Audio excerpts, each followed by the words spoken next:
So when people do something like this person that put this out there, I mean, I know, they had to take a break from the show because of it, until it was cleared up.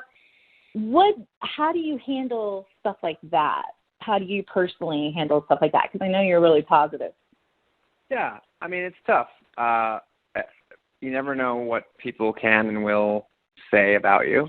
I found that the sort of end result for me was overwhelmingly positive because while, yes, it was unfortunate and it sort of derailed a number of plans and projects that I was very excited about, it also sort of overwhelmingly showed me that the people who I do work with, who do know me, and others from my past, backed me up and said, this is silly. This is not the guy we know and who we work with. And it became very clear very quickly that that's just not the case. So in a weird way, I feel that it sort of became a badge of honor for me to say, like, look, you can come at me, you can say whatever you want.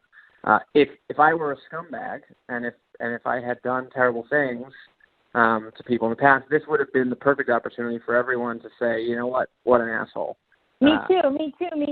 Right. Like, do you think this individual was just looking for attention and it was kind of like last year? So when the whole Me Too thing was coming out, was it just like her way of trying to like jump on the bandwagon of that? Like, just briefly your perspective on that. I've already spent too much energy trying to figure out why she would say something of that sort. But I'm not mad at her. I'm actually mostly curious, I think the way that you are, to know what it was that she did or didn't want. And I don't even necessarily discredit her experience. I mean, look, it was years ago. She remembers something a certain way. I obviously remember it very differently, along with everybody else who was there.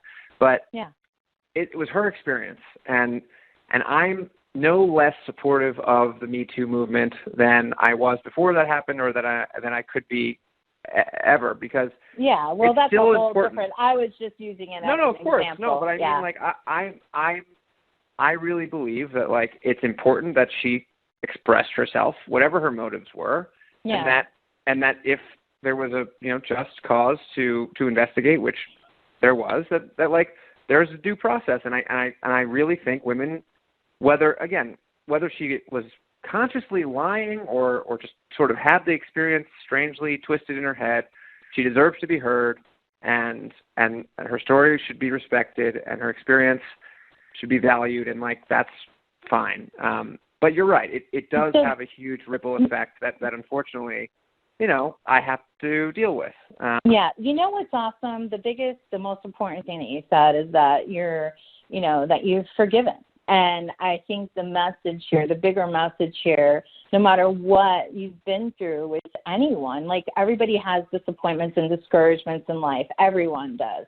No matter if it's a business deal, it's a relationship, it's, whatever, your parents, whatever it is. But when we let go, when we truly just leave it in God or the universe's hands and we let go of it, the universe takes care of that. God takes care of that in his time. Like, we don't have to, when we forgive, we're the ones that are free. When we don't forgive, that's what causes us the bondage. And I also love what you said, that you've already spent too much time and energy, like, just trying to figure out why. Because sometimes we mull over things in our head and we try to figure out people's motives, and then we just have to understand that it is their perspective, and they have their own set of issues or perspectives. So I love what you said. Thank you for even talking about that. I had to bring it up